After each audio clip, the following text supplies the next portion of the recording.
May 4th, 2021. Springbrook National Park, deep in the Gold Coast hinterland of Queensland, Australia. It is the middle of the night, and two men are standing in some of the most remote scrub on the continent. There is no moon worth mentioning, there is no sound, and there is no way with the naked eye to see more than a few feet into the dark. One of them is holding a thermal camera, and on the small glowing screen, something is moving that neither of them can hear. Two heat signatures, standing upright, each one estimated at 9 feet tall. One of them is pressed against the trunk of a tree, as if it is trying very hard not to be seen. They arrived without a footstep, and in a few moments, they will leave the same way. But the part that still bothers the man holding the camera isn't the footage. It's what was waiting for them on that exact spot when the sun came up. This is one of several encounters we're covering tonight. And believe it or not, it is not the strangest one. Welcome back to the channel. If you are new here, this is where we take the cases people are too quick to laugh off. The sightings, the recordings, the encounters that ended with grown adults refusing to go back into the woods. We lay out exactly what was documented, what was witnessed, and what was caught on film. Then we let you decide. Tonight, we're doing something a little different. We're not following a single case from start to finish. We're walking through some of the most disturbing documented encounters with the creature the world calls Bigfoot, and that Australians call the Yowie. Some of what you'll hear tonight is eyewitness testimony. Some of it was captured on camera. A few of these stories are nearly 100 years old, and people are still arguing about them. All of it is on the record. We're going to start in Australia with that thermal footage, because it's recent, it's real, and it has a detail in it that almost nobody talks about. Stay until the end, because the last thing those researchers found is the part investigators still can't explain. To understand why the Springbrook footage mattered, you have to understand the man who released it. His name is Dean Harrison. He runs an organization called Australian Yowie Research, and he is not a weekend hobbyist. Harrison has been tracking this creature for decades. His group has documented hundreds of reported Yowie sightings from all over Australia, a quiet, methodical archive of encounters built up over years. To his believers, he's the most serious researcher the field has. To his critics, he's a man who has spent half his life chasing a creature that science says does not exist. Either way, he has been doing it long enough that he no longer seems to care what anyone thinks. As he put it himself, he isn't there to convince anyone, he's there to present what was recorded. The man who was actually holding the camera that night was Harrison's assistant, Buck Buckingham. Buckingham's involvement in Yowie research goes back to something personal. He found Harrison's work after his own encounters as a young man, and it answered questions that had been sitting with him for years. By 2021, he was an experienced member of the group, and on that night in May, he was the one manning the thermal unit. So these were not two pranksters who wandered into the bush with a phone. These were two men who had spent years preparing for the exact moment they say they captured. And the place they chose was not random either. Springbrook National Park in the Gold Coast hinterland has more reported Yowie sightings than almost anywhere in Australia. The terrain is dense, ancient rainforest. What Harrison described as virgin scrub, so thick that moving through it feels less like walking and more like climbing. It is remote, hard to reach. Yoazza siuch I orchalor saret to guiding as our faces. Dollar los Aikmarentun.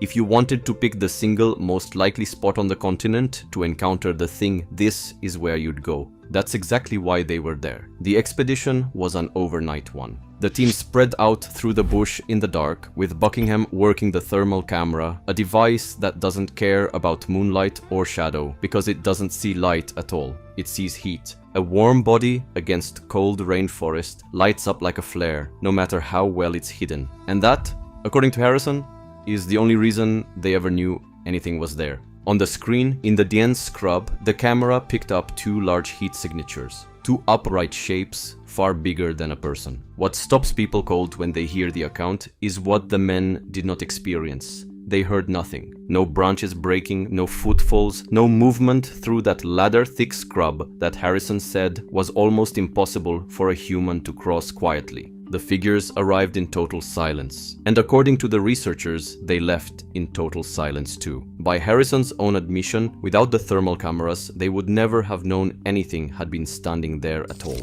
When Harrison studied the footage afterward, he did what he's done for years. He read it. He broke the heat signature down into anatomy: a sloping forehead, deep-set eyes, a pronounced jaw, a thick, heavy neck running into massive shoulders. From the proportions, he estimated the creatures stood around 9 feet tall, though in some tellings the figure given was closer to 8. Either way, far outside the range of any person. And then there was the detail that gives the footage its strange, unsettling character. One of the figures appeared to be pressed up against a tree, hugging it, almost merging with it. Harrison's interpretation was blunt. It was hiding. It knew it was being watched, and it was deliberately trying to break up its own outline against the trunk so the men wouldn't pick it out. A creature that hides on purpose is a creature that understands it can be seen. That idea that the thing on the screen was thinking is what elevated this from two warm blobs in a forest to something people couldn't stop talking about.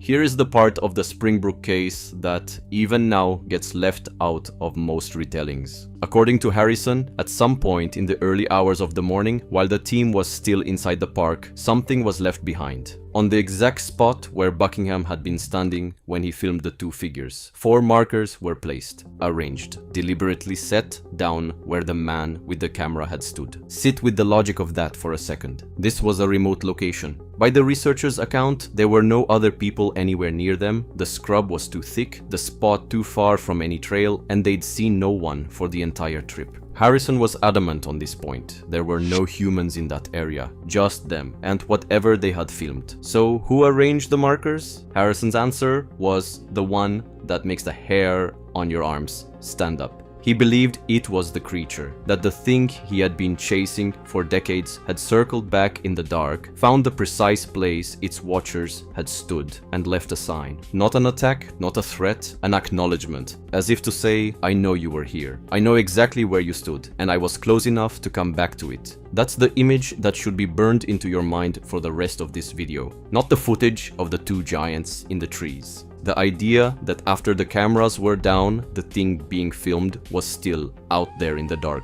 and it knew them better than they knew it. When this footage came out, it didn't stay in some niche cryptid forum, it went national. Australia's 7 News and the morning program Sunrise both ran it. From there, it traveled around the world. And it's worth asking why, because the field of Bigfoot and Yowie research is absolutely buried in claims, and most of them never escape the fringe. The honest answer is that thermal changed the shape of the argument. For decades, the evidence for these creatures was almost always the same two things: a plaster cast of a footprint or a rough sketch drawn from memory by a frightened witness. Harrison's own files, for all their hundreds of entries, are full of exactly that: testimony and tracks. Compelling to believers, easy to dismiss for everyone else. So let's be fair to the skeptics, because their case is a real one. Thermal footage shows heat, not detail.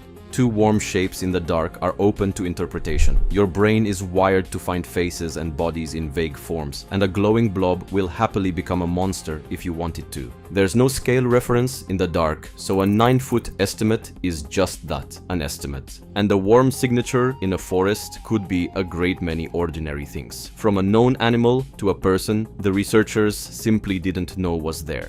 But the believers have a counter, and it's not nothing. The complete silence. The size, if the estimates hold. The apparent attempt to hide behind a tree. And those 4 markers left on the spot in the dark.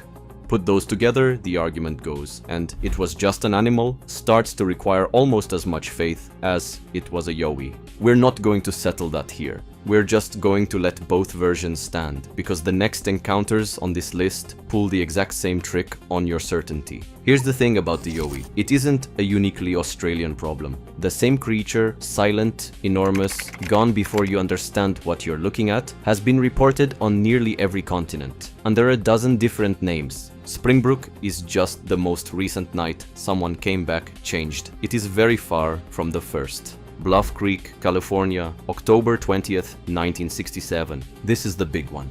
Roger Patterson, a devoted Bigfoot enthusiast, and his friend Bob Gimlin rode on horseback into the remote Six Rivers National Forest after reports of strange footprints. What Patterson captured on his rented 16mm camera that afternoon, a tall, dark, hair-covered figure striding across a creek bed and glancing back over its shoulder, became the most famous piece of Bigfoot footage ever shot. Under a minute long, endlessly analyzed for nearly 60 years.